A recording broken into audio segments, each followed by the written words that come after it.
Une infirmière radiée pour avoir eu des relations sexuelles à l'hôpital. Oh la gourgandine.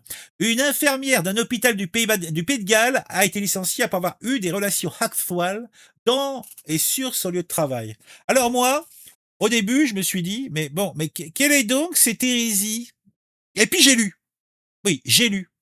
Oui, puisque cette infirmière donc pratique au Pays de Galles. Et semble-t-il, elle pratiquait dans un établissement psychiatrique. Oui, oui, oui. Alors, il me semble que c'était important pour moi de vous en parler. Parce que ce que je vais vous raconter, c'est l'histoire d'une infirmière britannique qui a manifestement confondu son hôpital psy hein, avec un hôtel de passe. Voilà, la chose est dit. Alors, la petite dame, elle s'appelle Kate. Bonjour Kate. Kate Sullivan. Elle est infirmière en santé mentale. Je ne sais pas ce que ça veut dire. Elle a 7 ans de carrière dans cet hôpital donc du Pays de Galles, qui est un établissement psychiatrique où il y a des foufous. Ça t'imagines, ils ont deux Jésus, trois Bonaparte, deux Mao Tse-tung, eh oui. Et ils ont, dans ce cadre-là, une unité de réhabilitation sécurisée pour hommes. Alors, ce qu'il faut comprendre, c'est que dans cette unité de réhabilitation sécurisée pour hommes, t'as beaucoup de gens qui viennent directement de prison.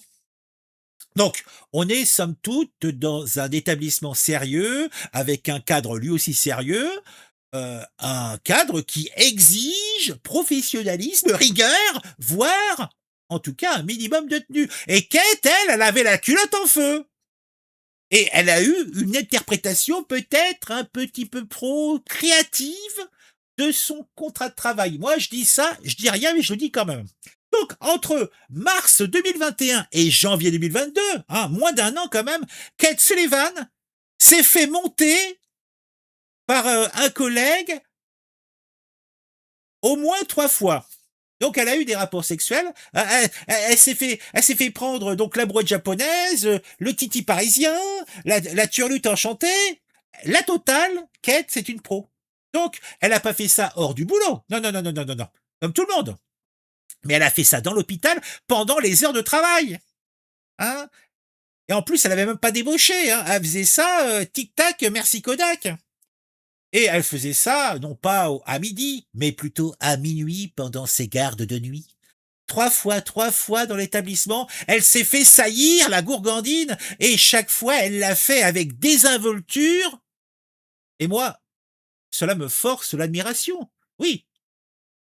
Ou ça me force la consternation, je ne sais trop. Je ne sais pas quoi dire, je ne sais plus que penser, je suis consterné, je suis affligé, mon cœur se frétille devant tant de vilainie.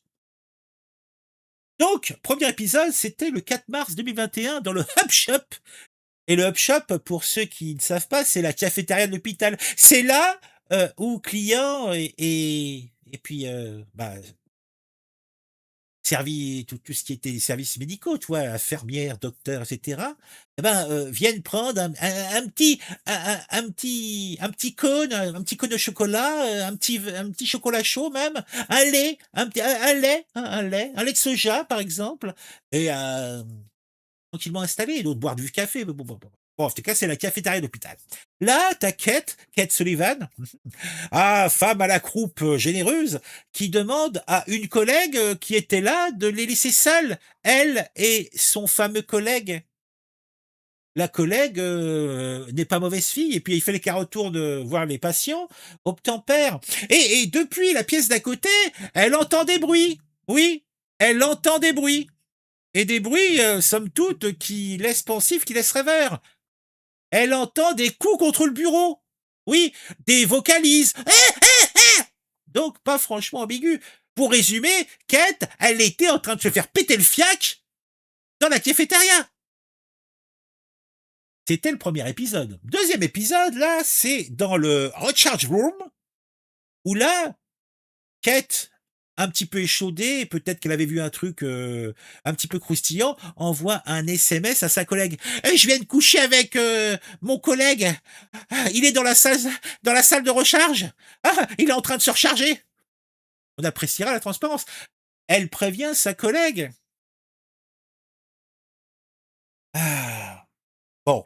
Là encore, il est bon de préciser qu'il y avait des patients psychiatriques qui dormaient dans la chambre d'à côté et qui ont sans doute tout entendu et ont peut-être eu un mauvais sommeil à faute de cela.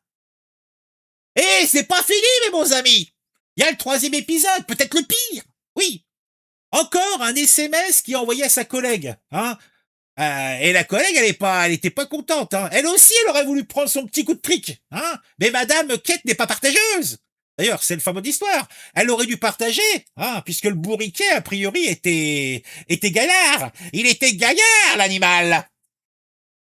Donc, elle envoie un SMS à sa collègue. Hé, collègue!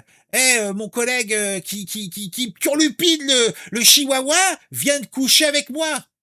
Encore, tu vois? Alors, elle aurait pu garder ça sous le sceau du secret, hein? Mais non. Elle racontait tout à sa collègue en direct. On se demande même si elle n'envoyait pas des SMS pendant qu'elle se faisait buriner l'arrière-train. Ah non, elle a la levrette SMSeuse, SMSeuse, comme on pourrait dire. Je ne sais pas. En fait, c'est pas grave, c'est pas grave.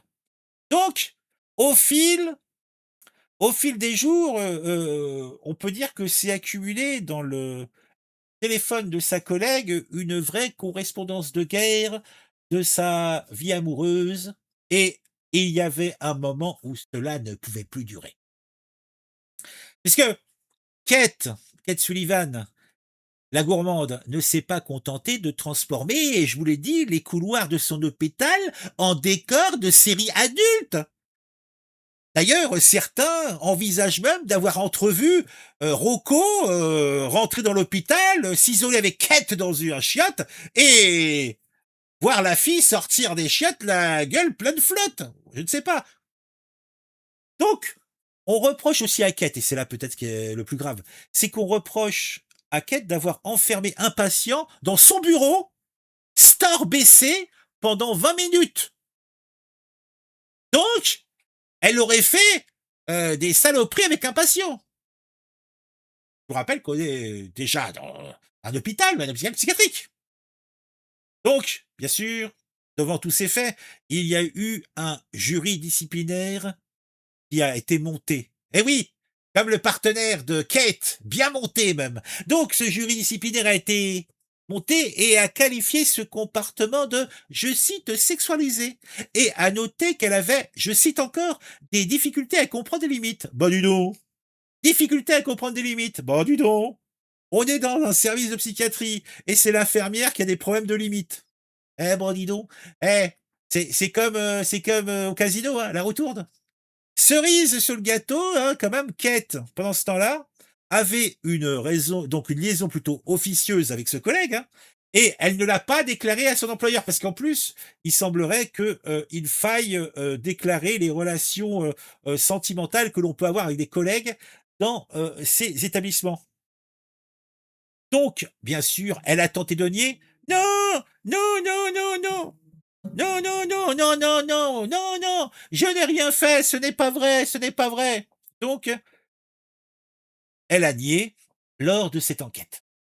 Elle a accusé sa collègue d'avoir inventé des histoires. Sauf que, comme je vous le disais, la collègue avait reçu SMS sur SMS où Kate Sullivan nous racontait ses histoires de fion. Hein. Donc là, c'était pas des bruits de couloir ou des bruits de bureau contre un mur. Hein. C'était des SMS envoyés par son téléphone à la gourgandine. C'est du dur. Comme son partenaire particulier. Partenaire particulier, cherche partenaire particulière. Eh ben dis donc. Bon, conclusion. Conclusion, eh bien, vu les preuves, le Conseil de l'Ordre des infirmiers britanniques s'est réuni à examiner et à décider qu'il y aurait radiation définitive du registre des infirmiers britanniques. Oui. Bon, Kate ne s'est pas présentée à l'audience. Elle avait sans doute un orifice à faire remplir pendant ce temps-là. La présidente du jury a été limpide. Je cite, les actes de mademoiselle Sullivan constituent des écarts, et pas des écarts de cuisses, hein, des écarts par rapport aux normes attendues d'une infirmière enregistrée et sont fondamentalement incompatibles avec son maintien au registre des infirmiers britanniques. Donc, en clair, on peut comprendre, en tout cas, je suis le premier à le comprendre, que, eh bien, c'est vrai, les nuits sont souvent longues dans un hôpital psychiatrique ou dans une station essence et que l'on manque parfois de distraction, mais quand même, il y a des limites. Et cette, jeune femme les a, franchies et en plus avec enthousiasme. Voilà. Quand même, on va conclure parce que là, je vous en fais 3 caisses, hein, je vous en fais des caisses plutôt. Mais on est quand même, c'est ça qui est le plus important, on est dans un service de réhabilitation psychiatrique. Donc sécurisé pour des hommes dont certains sortent de prison. Donc on a des professionnels de santé qui sont, bah, censés incarner la stabilité, la rigueur, même un cadre thérapeutique. Et pendant ce temps-là, tu as cette infirmière qui envoie des SMS triomphants à sa collègue entre 2 rondes de nuit et avec le foutre qui lui sort de la chatte. Faut arrêter quoi, hein? Non mais on n'est pas des sauvages. Donc, la question que je me pose, que vous devez vous poser évidemment, c'est celle de la surveillance et de la gestion interne de cet hôpital.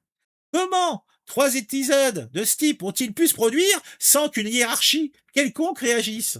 Bah, peut-être qu'ils étaient en train de faire dodo, il est vrai, il est vrai, il est vrai. Comment une collègue a-t-elle reçu des SMS aussi explicites sans alerter immédiatement sa direction? Bah, peut-être qu'elle se faisait du frititi sur le patatou, hein, en évoquant l'idée. Tout cela est bien sale. Combien de temps exactement durent les gardes de nuit dans un hôpital gallois? Moi, je vous le demande.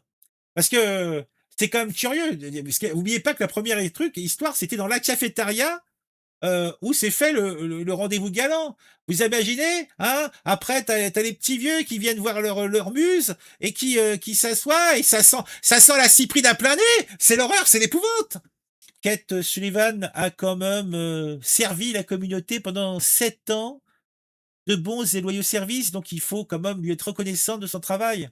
Et je pense peut-être qu'une radiation définitive, c'est un petit peu dur. Bah, comme la bistouquette de son camarade de jeu.